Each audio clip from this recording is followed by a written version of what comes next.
Welcome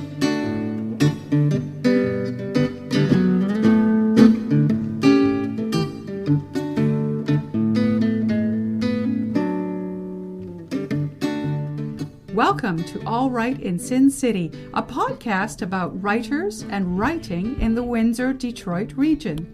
Your podcasters today are Irene Moore Davis, author, educator, and local historian. Kim Conklin, Windsor-based writer and filmmaker. And me, Sarah Jarvis, former bookseller, publishing rep, and literary festival chair.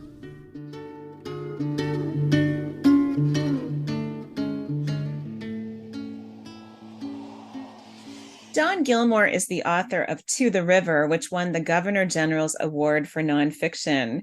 He is the author of 3 novels, Long Change, Mount Pleasant, and Kanata, and the new Breaking and Entering. He is also the author of a 2-volume history of Canada called Canada, A People's History, and has written 9 books for children, 2 of which were nominated for a Governor General's Award. He was a senior editor at Walrus magazine, and his journalism has appeared in Rolling Stone, GQ, Walrus, Saturday Night, Toronto Life, the Globe and Mail, and the Toronto Star. He has won 12 National Magazine Awards and numerous other honors, and Don Gillmor lives in Toronto. His latest book is Breaking and Entering, published by Biblioasis in 2023. And we are just so pleased that Don has been with us for BookFest 2023, BookFest Festival du Livre, recently in Windsor. Welcome, Don. Thank you. How and when did you first discover that you were a writer?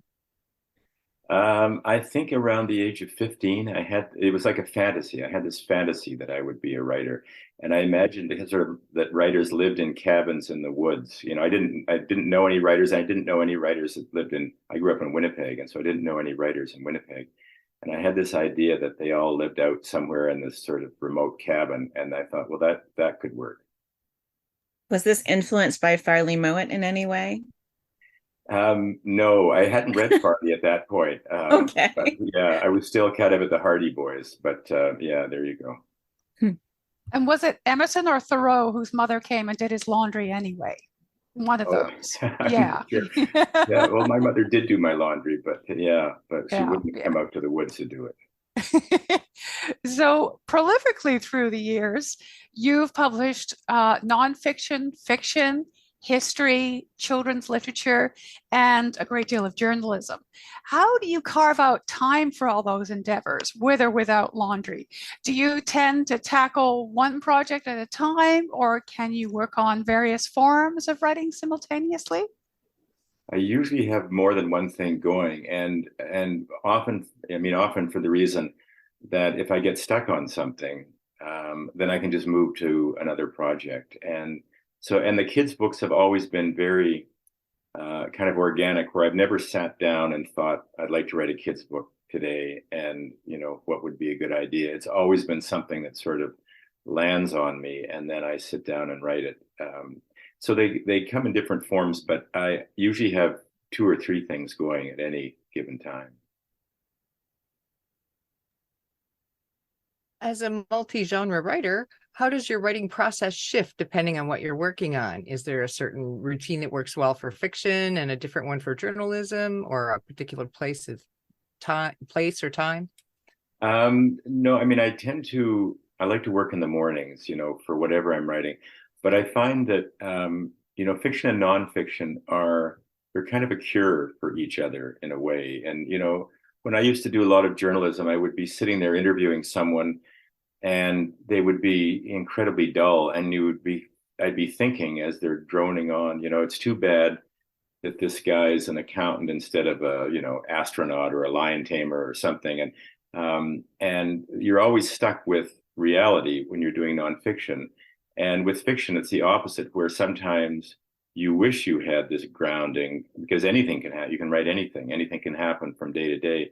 And so in a way, I think there's a lot of writers who do both. And I think that there is a sort of, natural symbiosis with the two of them. So, Breaking and Entering is such a fascinating novel. The lead character, Bee Billings, is a woman seeking some form of escape from her midlife crisis, her unfulfilling marriage, her stalled career, things that we see pop up in lots of works of fiction and nonfiction. She describes her world feeling as though it was suspended in aspic. But unlike a lot of other characters in this situation, she takes up lockpicking. And soon breaking and entering becomes sort of her path to exhilaration. What was your inspiration for writing this book? Well, the inspiration came from two different directions. One is I had written a short story years ago about a young man who broke into houses, and he was in a relationship, and he would leave every morning, and he told his partner that he was off to work for a security company, and she never did know that he was in fact a thief. And the idea was that we don't always know as much about our partners as we think we do, and so that story sort of stuck with me, and I thought maybe that could go into something longer, into a novel. And in conversations with female friends, I kept hearing this theme, when we were in our 50s, and women would say, this idea about turning invisible, in your 50s. And so I thought about combining those two, and so having the same premise basically, but having the main character a woman, and this idea that, I think somewhere in the book she talks about the sort of Zen pinnacle of invisibility, where she could actually walk into people's houses while they were there and steal things, and they wouldn't even see her, kind of pass by and, wander off with their, wine collection or whatever. He is a very endearing character. So you talked about your women friends. Is she based on them, or did she take shape in another way? What did you learn from her?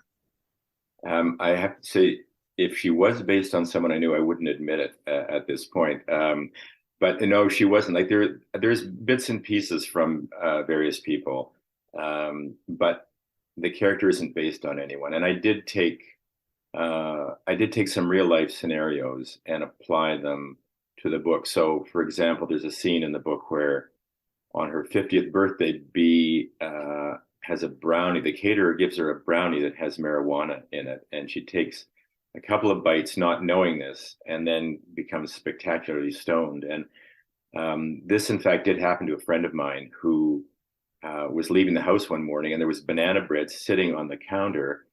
And so she took a couple of slices and then found out later that her son, who lives in the basement, it was his birthday, and a friend had dropped off banana bread that was laced with THC. And she was sitting at the hairdresser, and she looked in the mirror and she saw that her face was melting, and she thought she was having a stroke. So she ran out of the hairdresser onto the street and realized she had lost the power of speech. She couldn't talk. And so a stranger in the street actually thought she was having a stroke as well, and phoned an ambulance, who came, and she said she was just sort of very foggily putting this together, that maybe there was something in that banana bread. And but she was stoned for 2 days. And and I've heard a version of the story from two other people. And, you would think that the 60s would have better prepared us for marijuana, but apparently not. I guess it's much stronger these days. So there are scenes that inform the book, but the character is really an invention. That was some impressive banana bread. Holy smoke. Yeah. Yeah.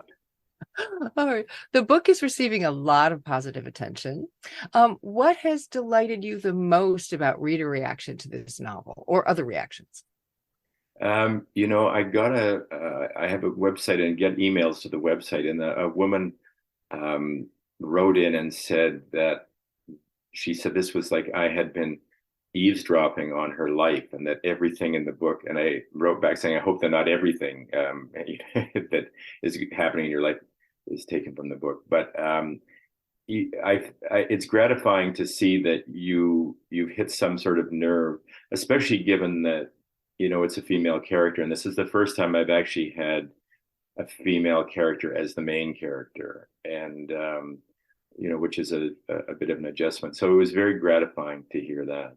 I'm very interested in what you've just talked about. So, I mean, With this being the first time that your lead character was a woman, how did you prepare for that? And how did that change your writing process to focus on the voice and the thoughts of a woman?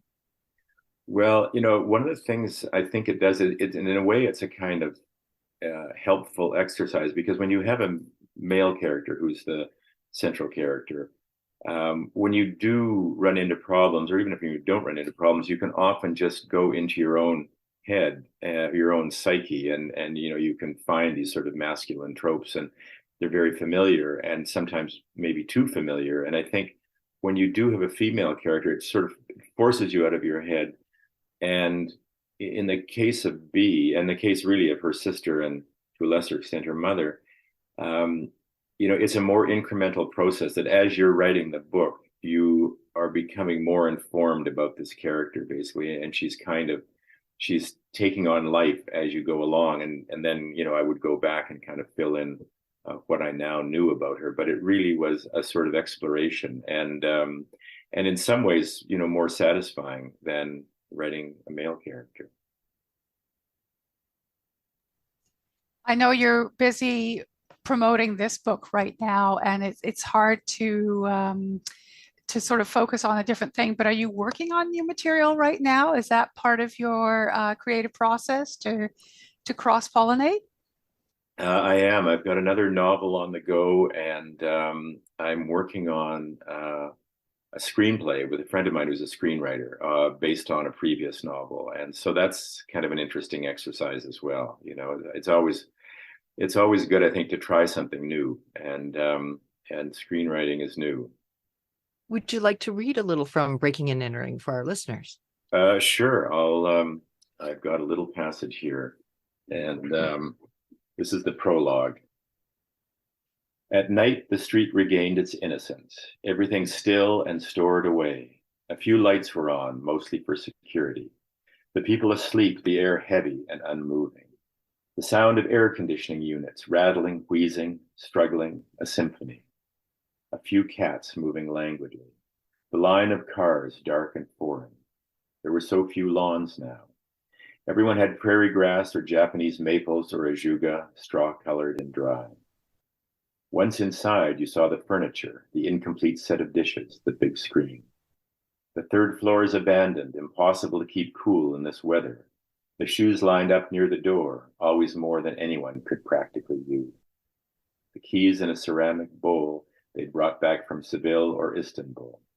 Coats for every kind of weather except what they had right now, lined up on hooks waiting for fall. On the refrigerators, reminders and clever quotes held by magnetic bumblebees. On the calendars, days circled in red. But you needed to look farther than that, into the drawers that held vibrating toys, into the hard drives that held plans and bank accounts and fetishes, into closets containing expensive dresses bought on sale and never worn, revealing journals and medical histories and old love letters tied quaintly with string. Finally, you had to look into those sleeping heads, thoughts of adultery, wayward urges, unnamed panic, standing naked in front of the school assembly again, trying to fly but having some trouble, pursued by something lumbering and dangerous, the fear of poverty, of failure, the future. And the pragmatic nagging, did I turn off the stove? You did. Afraid for their vulnerable children and their suddenly vulnerable parents. And finally, a longing that was impossible to name, an ache that starts in your heart and spreads, waves of something, a heavy feeling that brings tears, a mix of nostalgia and sadness and unmoored memories floating just out of reach. Every house held this, but you only took what was valuable. That was the key. Thank you so much for joining us today. What a tremendous, tremendous book this is. And thank you for the wonderful reading. The author is Dawn Gillmor. The new book is Breaking and Entering by Biblioasis. Thank you again. Thank you for having me. Thanks for joining us. Look for more episodes of All Right in Sin City wherever you listen to podcasts, or check out our website, allrightinsincity.com. For information and announcements of new podcasts, sign up to our email list or follow us on Facebook and Twitter.